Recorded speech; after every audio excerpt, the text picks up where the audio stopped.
Hi friends, ఈరోజు fruit custard చేద్దాము.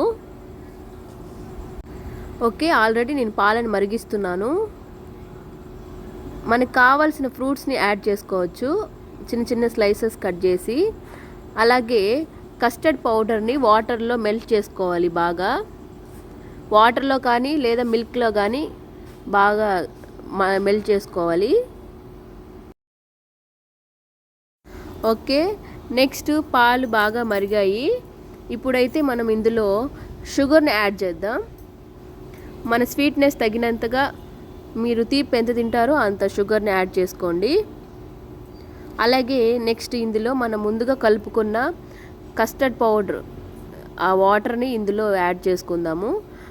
బాగా కలుపుకోవాలి. బాగా కలిపి ఇది కొంచెం లైట్గా థిక్ అవ్వాలి. అప్పుడు వరకు కొంచెం అలాగే లైట్ మీడియం ఫ్లేమ్లోనే ఉంచాలి. అలాగే కొంచెం థిక్నెస్ అయ్యాక అప్పుడు మనం స్టవ్ ఆఫ్ చేసుకోవాలి. ఆల్రెడీ కొంచెం థిక్ అయింది. ఇప్పుడైతే నేను కాసేపు ఉండి స్టవ్ ఆఫ్ చేసేస్తున్నాను. ఇది బాగా చల్లారాలి. మెయిన్గా బాగా చల్లారాక మనము ఏం ఫ్రూట్స్ కావాలో మనకు నచ్చిన ఫ్రూట్స్ని యాడ్ చేసుకోవచ్చు. చిన్న చిన్న స్లైసెస్గా కట్ చేసి యాడ్ చేసుకోవాలి. అలాగే ఇలాచి పౌడర్ కూడా నేను యాడ్ చేశాను.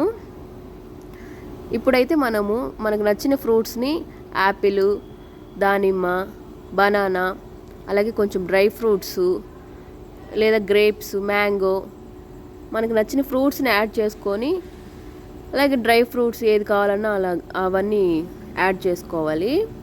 కొంచెం చల్లారాకే యాడ్ చేయాలండి అన్నీ.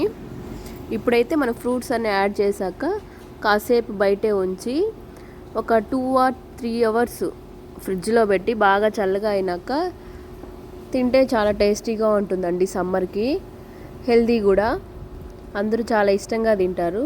ఓకే, అలాగే నా ఛానల్ని సబ్స్క్రైబ్ చేయండి, షేర్ చేయండి, లైక్ చేయండి. Thank you.